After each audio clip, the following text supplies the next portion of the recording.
Hi Taurus, here is a general look at your solar chart for March 2014. Now this month I'm going to do it a little bit differently. I'm going to give you a nutshell version, just a few minutes long, covering the month, and then I'm going to go on into the more detailed version and blether away about that. But if you want to find the full version, there's an article on my website, and there you will find which dates of birth in your sign the outer planets are affecting this month, the ones that they're affecting the most, and also including Mars. So to begin, well, you're in this cycle, this long cycle with Saturn in your opposite sign, making one-to-one relationships, testing, and in fact testing your patience and your faith. But just in March, this is a very progressive, busy, sociable time when friends and group associations are very strongly highlighted. And you can be very articulate this month, and people in high places tend to look upon you favorably if you're applying for a job or funding, or just trying to get somebody who's in a position to help you, to give you a leg up the ladder on side. And you should keep ahead of the game with daily duties, the practical side of life, practical tasks, but also health matters. A stitch in time saves nine, very much so at the moment. And from the end of the month, you'll start planting seeds for the future. Now that was the short version.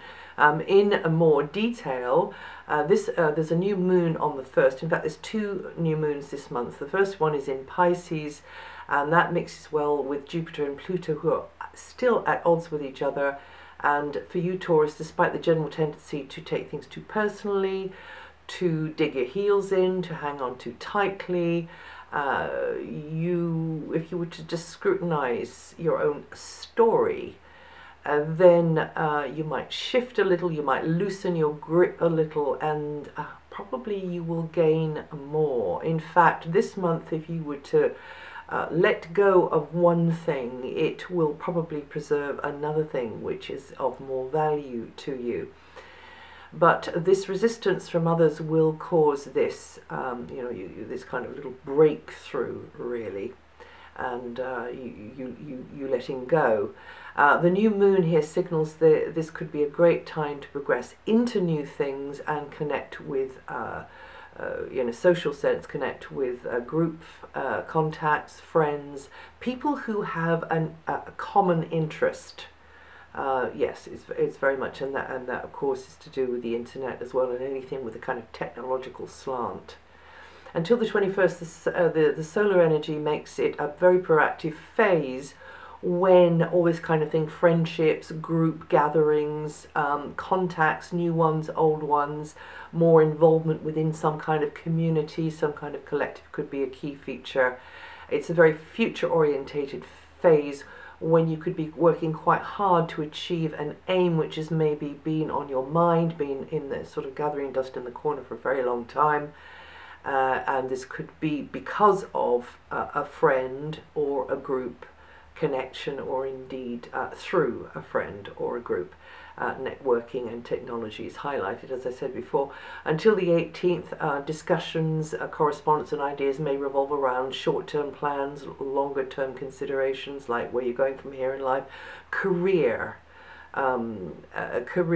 considering things to do with the profession, but also it can be a project, it can be an aim, an ambition, and communicating more with those who can facilitate that aim or ambition.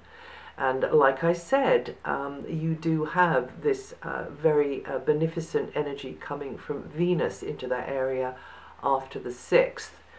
So you can you'd be smart to listen to feedback, smart to just be aware of how things are unfolding across the wider stage, but put mental effort and this articulacy that you have to convey, whether it to an authority figure or to just anyone, in the best way you can in order to get what you want. And vehicles, transport and communications equipment may also be on your mind. Then from the 18th, that's the period in which to discuss and consider and generally chew the fat in the company of friends, associates. Others could find you, as I said, articulate and your ideas interesting, whether those are spoken or written or through some other medium of expression. You feel freer, you feel freed up with your communication skills. You feel freer to experiment, maybe speculate, maybe be a bit innovative about things, explore different possibilities and concepts. And equally others could surprise or delight you with their fresh and unusual take on things, and vice versa. Anything which serves the common good will be on your mind. But from the 21st, the Sun's energies could manifest more as a pull towards things going on behind the scenes in your private life, perhaps to do with the past. It's something on the drawing board that you're getting on with, you're working on in the background. It's a work in progress. You'll probably be more aware of others' needs and be supported towards them, but also others could be more supportive towards you during this time. Others may not realize quite how much you're dealing with, and that's the way it is with the Sun going through this karmic house for you once a year, Taurus. And of course, it's actually twice a year, because there's also your natal chart with a different rising sign, unless of course it's the same one, which is quite rare. Imagination could be working overtime, so don't let your unfounded worries get the better of you. This is a time to trust. Happily intuitive insights can be showing the way, and you should trust your gut feelings. Now, Mercury does line up with Neptune from the 20th, and that means that everyday thinking could get a bit fuzzy. You could work yourself up into a sweat over something because you can't get clarity on things. And deception could be a factor here. Don't kid yourself into a worried or over-optimistic state, and don't let anybody else do it either. This can also be the result of outside factors which tend to confuse or even are sedating in some way or another. And avoid conflating too many different options or ideas.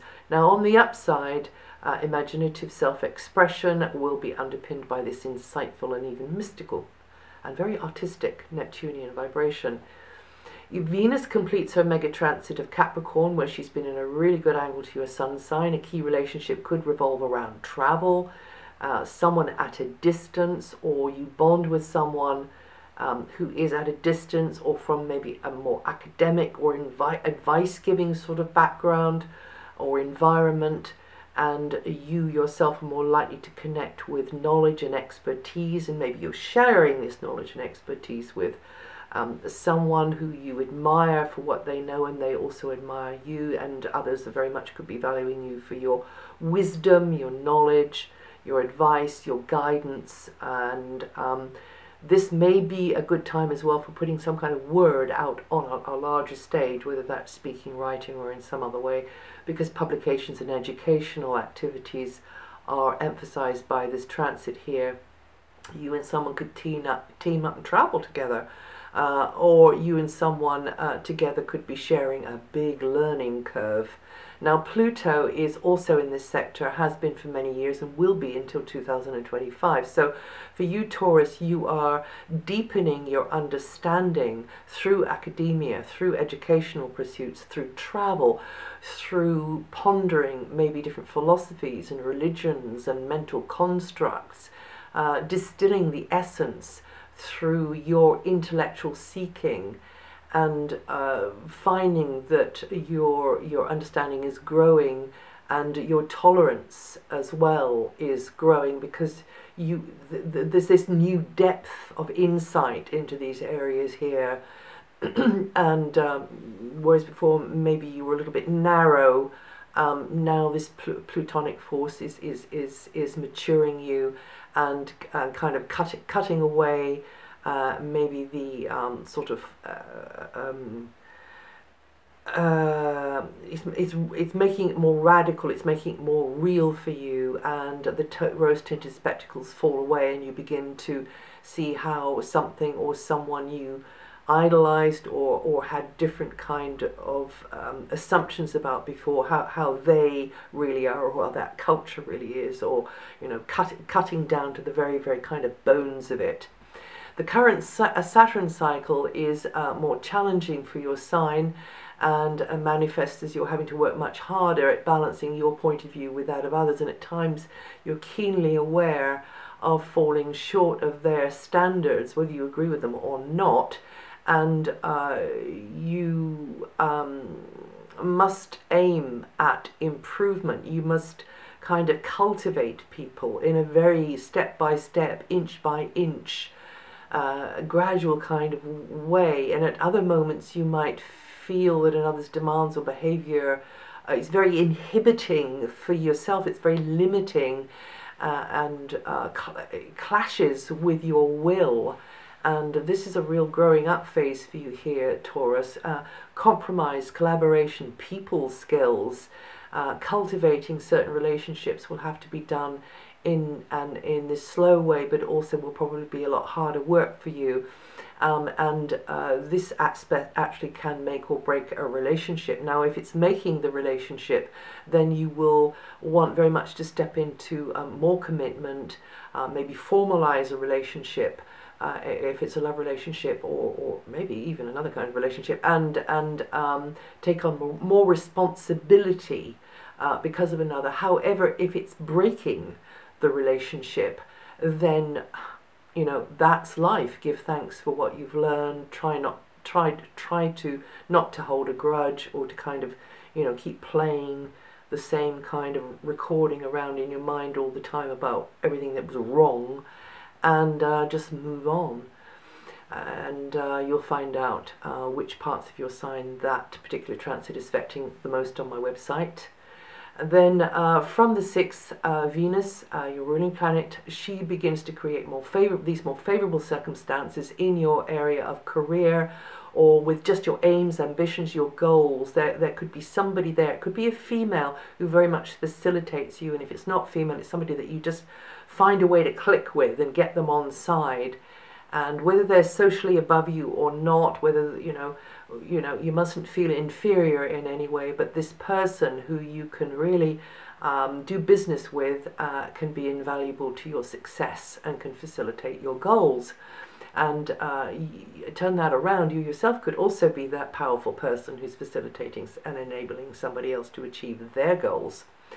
Now, until July, Mars is in the area related to daily chores, health matters. That could be yours, that can be another's, and there's a danger of a conflict there with medical people, service providers, or if it's about work, co-workers, or even the equipment that you've got to use, so you've just got to coordinate as best you can within a practical or health-related sort of manner, and others may be pushing you into something that you're not ready for, you've got doubts about, or because the Mars energy is pushy, you really need to. Mars likes to work on its own. Mars likes to be independent. So don't let anybody push you around. You take a step back from that. Try to be individual and find your own way if you can. But if you get a good feeling about it, then that's okay. But don't take on too much as well with Mars in this work area, because you can definitely be spreading yourselves too thin. And also Mars does rule accidents, so mishaps can happen because Mars will try and sort of push you and speed you up, you see, and maybe you can trip over your own shoelaces. Mars tends to stir things up wherever you go, so that you could be putting more effort into getting things, organized. Maybe it's the job, maybe it's just general chores, maybe it is health, just as you want them to be. But like I say, don't spread yourself too thin, don't overstretch. You could become more conscious though of prevention, like diet, good diet, exercise, therapies, medical interventions as well, and overall this Mars position can deliver results, and you can be proud of what you've achieved, but you need to be more of a self-starter, deal with things in your own way in this area here. Now, until next July, Jupiterian expansiveness will tend to support a more outgoing, upbeat, positive frame of mind. That's good news. And you may develop interest in through education or in education, speaking, writing, other forms of creative self-expression. And you could, there could be more exchanges which are positive, which are revealing, or there may be more comings and goings to and from a locality for some reason where you're learning a lot. New concepts will be carved into a mental landscape, and you can find out which part of your sign that's affecting the most on my website, DianaGarland.com. In the last 2 days of the month, the new moon in Aries lines up with Uranus, Pluto, and Jupiter, and you may feel that the need to bust out of whatever's been holding you back, and it's time for you to plant seeds and grow the dream into life. And that's it for, where are we, March. And if you know your rising sign or your moon sign, listen to the forecasts on here, and go to my website if you want to read the article and find out the dates. That's DianaGarland.com, and I will see you the next time.